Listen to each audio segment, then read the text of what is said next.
Hi, everybody. Hi. First, I'd like to say hello, good morning, welcome to the High Desert Center for Spiritual Living. You may have noticed I'm not Rev D, but I am going to be speaking to you today about discovering new worlds. So before I get started, I'd like to thank Erwin for emceeing. I couldn't do your job. Thank you. I'd like to thank the Johnsons for their beautiful music so far and to come. I'd like to thank Chelsea, there she is, for her beautiful inspirational sharing, and all of you for being here and listen to me gab about spirituality. So before I get started, I want to tell you guys a little bit about myself. My name is Alanna Jornigan. I've been attending this church, the High Desert Center for Spiritual Living, since I was 8 years old. I am now almost 23, so that's a lot of years. I also have been teaching the teen group for about 4 years, and I've been attending the Global Centers for Spiritual Living camp for 6 years, and 4 of those as an advisor with our teens. Unfortunately, none of those experiences have ever prepared me to speak in front of you, so woohoo! So we're coming into the new year, 2015, and how many of you feel any different? Oh, well, that's awesome. I don't feel any different. So then how many of you have at least one New Year's resolution? Something that you want to change about your life? Okay, hands? Everybody? Okay, maybe not. All right, it's okay if you don't. I aspire to be you. But for those of you that do, this is a very human desire. The desire to move our lives continually toward greater light, greater love, greater joy, greater abundance. We crave these qualities in life, and so we aspire to accumulate them in our lives with each new year.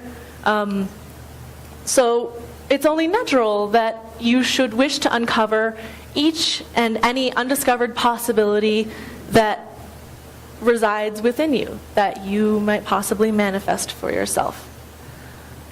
So in our book of the year, A New Design for Living, which I have right here, which I actually do recommend, Ernest Holmes describes this need eloquently. He says, "Somehow or other, everyone has a feeling that he is only half expressing himself. You feel a need to get out of a well-worn rut and move into a fuller, richer enjoyment of life." We all desire this. However, we often struggle to fulfill it, this need to grow, to nurture new ways of being in this world. Why? Well, we may be afraid of how these changes in our lives may affect us or the ones that we love. We may be unable to make the change or think that we are unable to make the change. We may not be willing to make the change. We may see this beautiful goal that we want to manifest in our lives and feel unable to achieve it. All of these problems are things that everyone experiences. And the feelings of fear, doubt, uncertainty, unwillingness are powerful and painful because we give them power. They prevent our highest expression. We can choose to live in that fear, manifest that fear, continue to create that fear in our lives. Or we can raise up in our endeavors. We can choose to walk toward new worlds for ourselves, new jobs, new ways of being in our body as far as health, new relationships, greater and more expansive experiences of love. Which do you choose? Ernest Holmes says, "We should never be afraid of change, never fearful of what will come. Instead, we should bring the creative nature of our thought to our problems, founded in a sense of calm, certainty, and peace." From a sense of inner security and stillness, we see every new reality, every goal. Every new world is possible if we embody two principles. First, a willingness and desire to cut ourselves loose from the undesirable parts of our past, specifically the undesirable parts of our past thought patterns. And second, a willingness to enlarge our viewpoint, to dream and accept expansiveness into our daily thoughts. Sounds easy, right? Well, maybe for some of you that said that you don't have any resolutions and that you don't have anything to change, maybe. But not for me, not for the normal average person. So what is Ernest Holmes saying when he says that we need to cut ourselves loose from our negative thoughts, that we need to embrace this expansive reality? Well, first, we need to be willing to live each day renewed in positive affirmation. Even though we may have had years and years of negative subconscious beliefs and thoughts, we can redirect these thoughts. That is what science of mind allows us to do. A past background of negative thought shouldn't even concern you. You don't even have to worry about it. Holmes goes as far as to say, we do not need to bother ourselves with what may or may not be in our subconscious. Instead, we must start consciously and clearly redirecting our thoughts to positive thoughts today, in every moment. You don't have to force a change. You don't have to beat yourself up if you can't. You simply gently and persistently shift your old ways of being, of thinking, of experiencing to new ways. A metaphor Ernest Holmes uses to describe this is of a glass with ink in it. If you add drop by drop clear water to this inky glass, you will eventually have more clear water than water, or clear water than ink. You'd have to have a big, expansive container, I suppose, depending on how much ink you started with. It doesn't seem like it's changing right away, but with each clear drop of water, each positive new thought that you add to this glass, you are changing the mixture. You can change the mixture of thoughts inside of yourself. It's not always easy. How often do we affirm our truth, powerfully, passionately, only to become discouraged when we don't feel like it's manifesting quickly enough, when we don't see an immediate result? I feel that way. It's easy to fall back into routine because it's comfortable, it's simple, it's the way it already is. Perhaps we believe that we deserve this reality. These negative patterns must be released if you're going to accept new truths for yourself. So here's the million-dollar question. How? How can we do this? How can we change our thought patterns? It's easy for me to stand up here and say, you need to change. We need to change. I need to change. But how? How can we keep that stream of clear water on? Well, it's different for everyone, so it would be presumptuous of me to stand up here and tell you that you should do one specific thing. But something that can help is a daily spiritual practice. Practice living presently. Practice pushing thought of the future or the past out, living in the present moment. Wear a bracelet that reminds you to be mindful. Write affirmations on your mirror so that they're the first thing that you see in the morning and the last thing that you see at night. Practice seeing beauty in the mundane. Once your negative thought patterns start giving way to positive, creative thought patterns, the next step is to dream bigger.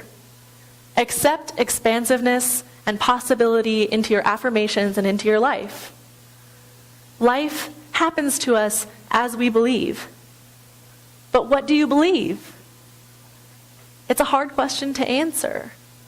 Do you believe that life can only be good, can only be love? Do you believe that you deserve a life that is only good and that is only love? The law of cause and effect tells us that belief becomes true for us. And if our beliefs are limited, then our lives are limited. But no law of the universe says that your life must be what it is right now.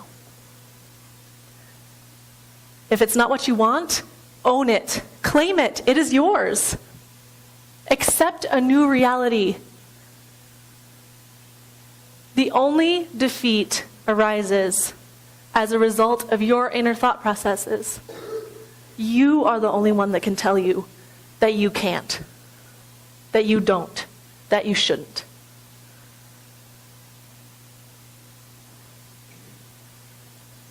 There are many ways to claim greater and greater truths.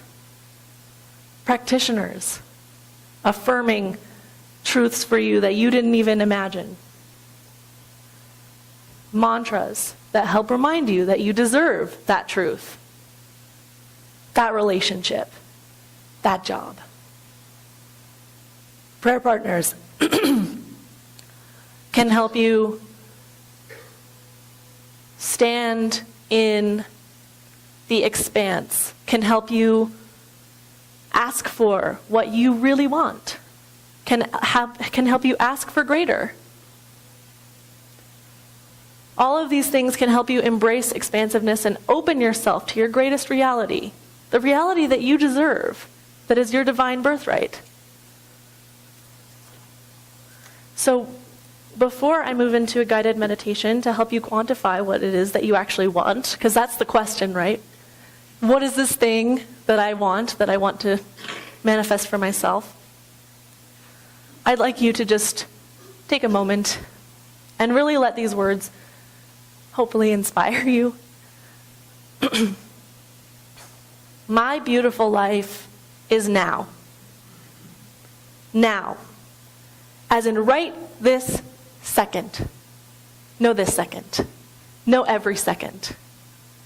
My life is of my making, and so I make it beautiful and joyous and full of love. All those in my life feel this perfection and are liberated to their highest potential too.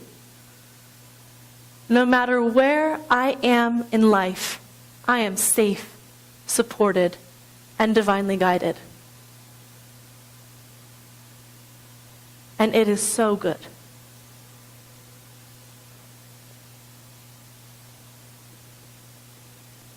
I'm going to move on to a guided meditation to help you all visualize your perfect path. So I invite you to get comfortable. Feel your chair supporting your body.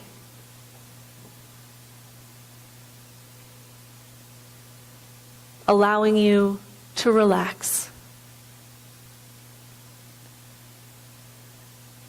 Now focus on your breath. Inhale. Exhale.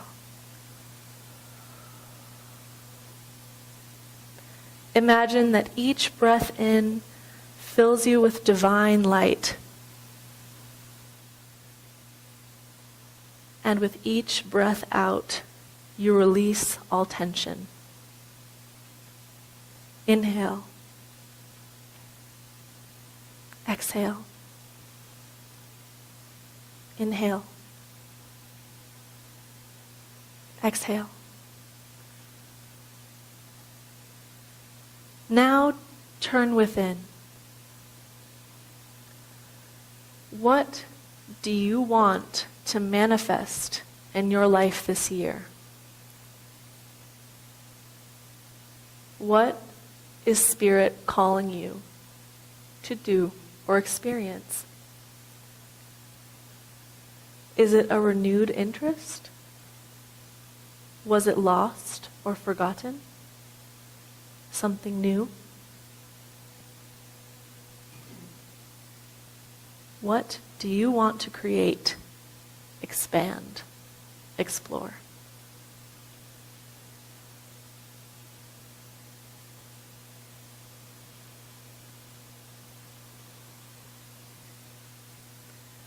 Really see this experience, this feeling, this thing. How do you feel? How does it look? How does it sound?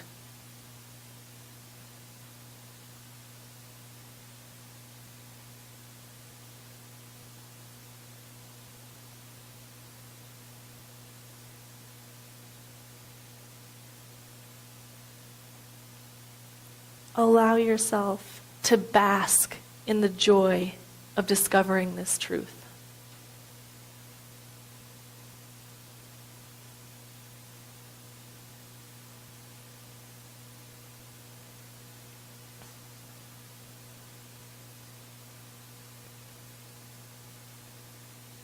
Now ask yourself, what belief or thought pattern is holding me back? What is preventing me from achieving my bliss?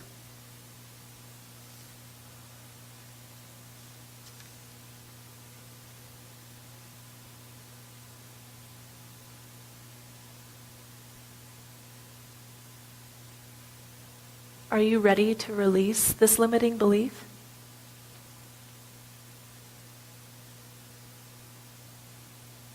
Continue to breathe deeply. And with each breath out, feel that limiting belief or thought dissolve. It has served its purpose. Give yourself permission to release it.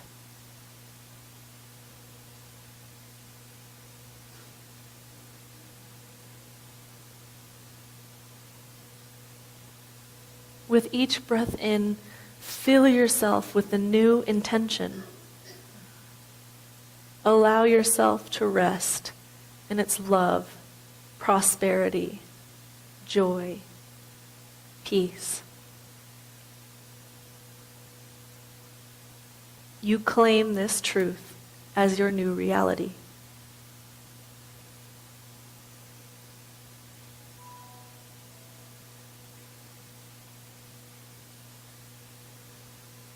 It is unfolding and manifesting now in your life.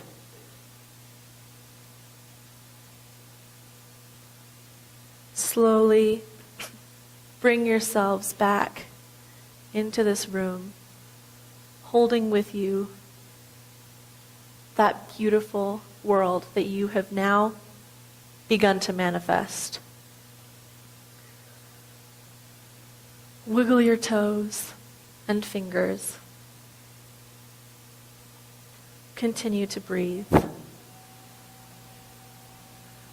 And when you feel comfortable, open your eyes.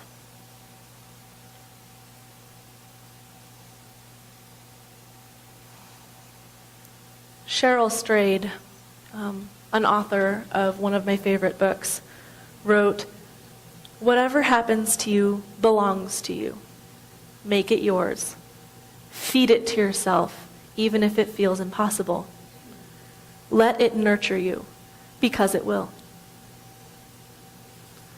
Your year is yours. You have made it yours. Rejoice. And so it is. Please let's encircle this room with the love and the life that we know that we all are. So just allow the practitioners to encircle and encompass that halo of love. And as it is that we are in the one mind of God, the one heart, the one life, we now rejoice in that knowledge that we're able to share in that and be that thing that has animated and empowered everything that we have ever known and ever will know. We bless all communities who serve God. We bless all living things, all inanimate things. We bless the unity of all life and the divinity of everything. This is our mission, this is our goal, and this is what we demonstrate on an ongoing basis, forever and ever. We are the divine expressing. We do it in so many ways. This is our true nature all the time. When we see another person, we know that is God we are looking at right now. We are so grateful for this opportunity to go up the scale of consciousness towards divinity. This is a very enlightening and enlivening experience for the human condition. Just a bit goes a long way. We are that tiny bit which goes a long way. And we are grateful for this. We are grateful for the ability to recognize our divinity in all places, in all things, in all ways. And as such, we release it. And we know it is done. And so it is.